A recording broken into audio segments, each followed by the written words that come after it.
Support for Just Seen It comes from Fandor, dedicated to supporting independent films and filmmakers. Movies from around the world are available at fandor.com/PTV. Fandor, all for film.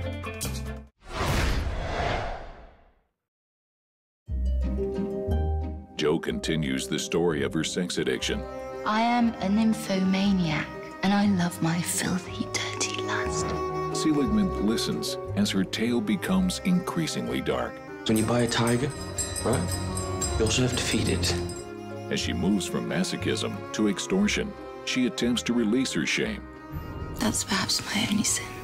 In Nymphomaniac, Volume 2. Hi, I'm Sean here with Liz and Kevin, and we're going to talk about Lars von Trier's Nymphomaniac Volume 2. We've all just seen it. Liz, you liked the first one, so what do you think of the second one?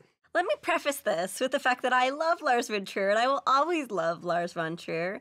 And Part 1, or Volume 1, showed a lot of potential. And there was so much promise in the Volume 2 opportunities.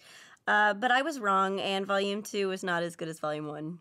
I oddly was with this one more than I was with the first one, as far as like I was more compelled. Maybe because I like Charlotte Gainsbourg better than Stacey Martin.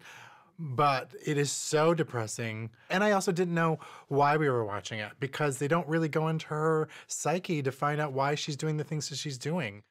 I actually like this more than Volume 1 because I felt that there was more of a drive, there was more of a purpose to the movie. I can't really tell anybody to go see it. Right. There's nothing that's really that appealing about it, and this is me saying that even though I would recommend Antichrist and Melancholia, which in some ways are worse.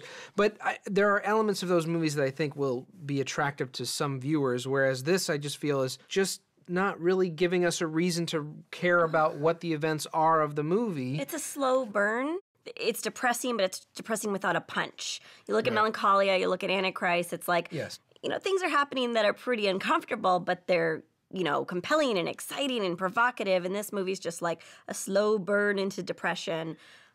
Well, the scenes with Jamie Bell, I thought those scenes were interesting. Yeah. I thought what you were talking about, we weren't getting into the psyche. I thought that's moments where it seemed like we were getting into her psyche. Right. And she was making choices for her obsession or her passion that were against what she probably should be making choices about. But I want to know how she got to that obsession.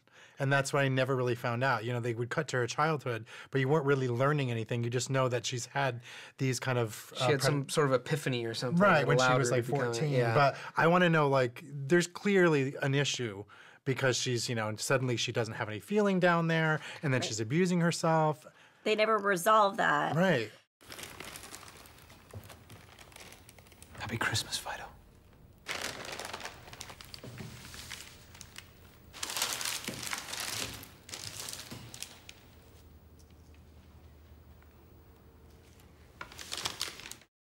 Also, I think that this film feels like a personal response that Lars von Trier is making to his critics.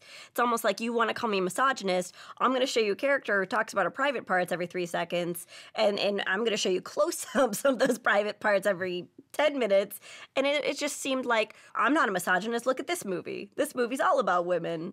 And it's not, uncomfortable in a fun way. It's just uncomfortable. Yeah. Well, I think Lars von Trier's defense of himself is all over this movie, all over both parts. I mean, there are speeches that are given between Stellan Skarsgård and Charlotte Gainsbourg about these subjects that I feel are very much Lars von Trier trying to say, these things that I said, I can rationalize them in some way. Right. They have a conversation about the use of the word Negro. And it's kind of like calling people Nazis. Exactly. I mean, I think that's definitely Lars von Trier saying, I'm going to offer up why I said the things that I did, and I think that's interesting inside of this movie. In terms of it being uncomfortable, I don't think it is that uncomfortable. And I think it's not uncomfortable enough. Well, I think maybe that's where the movie kind of fails, is the fact that we were talking about in Volume 1, these stark images don't really do anything, at least for the three of us. I mean, we've seen them. They can't shock us. So instead of us being sort of repulsed by the movie, or at least offended by the movie, instead it just sort of holds us at arm's length. And we can't really get into what it is that this movie is trying to say. I think that's where the movie doesn't really work. And I think it gives up at the end. Like, whatever statement it was going to have, it completely folds in on itself in the very last scene, and then you get frustrated, and you're like, why was I watching this? I was through the whole thing. I'm like, please don't let what happened happen, because it's too obvious. Right. And then when it happened, I literally was sitting there going, no. Oh. Yeah. Charlotte Gainsbourg, I thought, though, I mean, she's a strong actress. And I thought she always gave another wonderful. strong performance. If anything is going to gravitate me toward Joe's circumstances, it's the fact that I have Charlotte Gainsbourg there. Also, I kept thinking there's all these things that were planted in the script and in the film that were primed for be like supernatural or some sort of religious metaphor.